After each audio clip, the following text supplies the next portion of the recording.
Hace aproximadamente 10 años me ocurrió algo muy tonto, que hasta el día de hoy me pone a pensar, me pone a reflexionar mucho en lo que hice y por qué lo hice. Voy a inventarle nombres a todos los personajes para no decir los nombres de verdad, obviamente. En ese tiempo yo tenía una amiga que me interesaba mucho, una amiga que me gustaba, que se llamaba Josefina. Ella acababa de tener un novio hacía, no sé, hacía 6 meses, un año, que se llamaba Luis. Un día se me acercó Luis.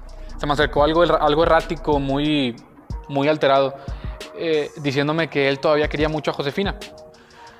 Y me pidió un consejo, me dijo, ¿qué hago? ¿Qué me aconsejas que haga? Eso me dejó en una posición muy incómoda, porque yo en ese momento yo sabía qué consejo quería darle. Lo que le quería decir era, lo que extrañas no es realmente a la persona, es el sentimiento de estar con esa persona. Ahorita tienes un vacío, tienes un hueco, por eso estás tan alterado. El hueco que dejó esa persona, todo el tiempo y las emociones que le invertías a esa persona. Tienes que tener mucho cuidado con qué hábito va a venir a llenar ese hueco. Tienes que tener mucho cuidado con qué vas a llenar ese vacío emocional, vacío de tiempo que tienes ahora en tu vida. Tienes que tratar con eso. Tienes que dejar ir a Josefina. Pero, o sea, se oye muy dramático, tienes que dejar ir a Josefina. Pero sí, o sea, tienes que ya dejar de molestarla. Ella no tiene interés ya en volver contigo. En ese momento empecé a balancear, decir, bueno, este consejo para mí es el correcto, es el que le tengo que dar. Pero por otro lado también, ese mismo consejo me conviene a mí. Me conviene grandemente porque yo tengo intereses con Josefina. Entonces empecé a debatir conmigo mismo, mientras él todavía seguía hablando, empecé a debatir conmigo mismo de qué es lo correcto, qué debo de hacer. Debo decirle este consejo que para mí es lo bueno, pero, o sea, es el correcto, perdón, pero que me conviene a mí en gran manera. En ese momento no supe yo distinguir si el consejo se me había ocurrido porque era lo correcto o porque era lo que me convenía. No supe distinguir entre esas dos cosas, entonces en cuestión de 5 segundos tuve que tomar la decisión. Tomé la decisión de darle el consejo, pero abandonar cualquier interés que tuviera yo con Josefina. Simplemente no iba a poder yo vivir conmigo mismo sabiendo que le dije a Luis, ya abandona a Josefina, ya no la busques más, tienes que buscar otra cosa. Y yo por otro lado estar intentando algo con Josefina.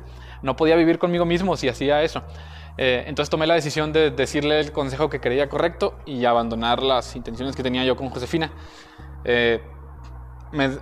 Terminé muy enojado esa conversación. Él no se dio cuenta, él ya se fue. Yo terminé muy enojado la conversación conmigo mismo de decir, ¿por qué no se te ocurrió nada mejor? ¿Por qué no se te ocurrió nada más creativo? Otra forma de decirlo que no te pusiera en esta posición que tú mismo te estás poniendo, ¿verdad? Que ya te estás limitando, ya no vas a intentar nada con Josefina. Ahora, aproximadamente 10 años después, me puse a pensar en eso y me doy cuenta que a lo mejor no fue la mejor solución. Lo que debía haber hecho, o lo que haría si me ocurriera esa situación ahorita, sería dejarle en claro a Luis mis intenciones con Josefina y de todos modos darle el mismo consejo, para de alguna manera convertir mi consejo en algo más honesto. Que él sepa que no le estoy dando el consejo solo porque pienso que sea lo mejor para él. Tal vez se lo estoy diciendo porque a mí me conviene ese consejo, porque a mí me interesa Josefina. Se me ocurren muchas cosas que pude haber aprendido de eso que me pasó. Con la reflexión que me quedo es que tengo que cuidar la manera en la que recibo yo consejos de los demás. A la edad que tengo, o sea, ya han pasado 10 años desde ese entonces, me ha tocado que varias personas me han dado consejos deshonestos, es decir, consejos que al parecer buscan lo mejor para mí, pero tienen otras intenciones de fondo, tienen otra agenda personal que los beneficia a ellos o beneficia a alguna otra persona, y yo desconozco esas intenciones. Ahora, si yo acepto ese consejo como algo honesto, puedo pensar que me lo están dando porque piensan en mi bienestar y lo aplico pensando que es lo mejor para mí, pero la verdad, ese consejo va cargado de intenciones y agendas ajenas.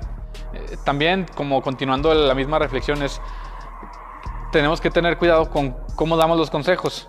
Muchas veces, sobre todo cuando son personas muy cercanas a nosotros, sea personas de nuestra familia o amigos muy cercanos, tendemos a meter nuestras propias intenciones en los consejos que damos porque nos conviene de alguna u otra manera.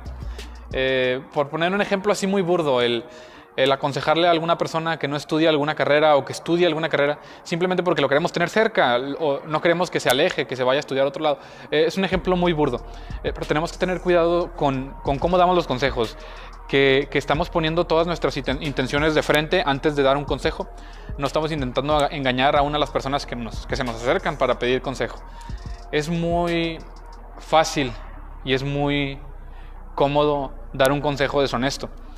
A mí en ese momento me hubiera sido muy fácil, cuando vi que Luis venía muy alterado, venía quebrantado, él estaba buscando un consejo, decirle, ¿sabes qué, Luis? Tienes que buscar tu camino, vete por otro lado, pero no te acerques a Josefina. Pude haberle dicho algo así, busca otro camino, tienes que buscar a alguien más, busca a alguien nuevo, algo así. Le pude haber aventado un rollo así. Y por el otro lado decir, excelente, ya Josefina ya no va a tener a esta persona molestándola, y ya la tengo de camino libre para seguir intentando algo con ella. Al principio del video lo comenté como una situación muy incómoda, una posición muy incómoda. La verdad, al principio sí lo vi como una posición muy ventajosa, de decir, bueno, puedo darle un consejo a Luis que lo aleje de la imagen, y ya estoy más libre con Josefina. Fue una posición muy ventajosa en la que nos vemos muy seguido cuando una persona nos pide algún consejo o nos pide nuestra opinión, y es muy difícil no meter nuestras propias intenciones e intereses en el consejo que damos. Entonces, la lección que yo obtengo de aquí es que cuando voy a dar un consejo, tengo que poner todas mis intenciones de frente para que la persona acepte el consejo o lo reciba de la manera que quiera. Y bueno, esa termina siendo la reflexión principal. Ten en cuenta que algunas personas no te van a dar un consejo 100% honesto. Tienes que cuidarte de esos consejos, y tú tienes que ser un buen amigo al momento de aconsejar, ser honesto, intentar dar un consejo sincero y que busque el bienestar de la otra persona y que no busque tus propios intereses.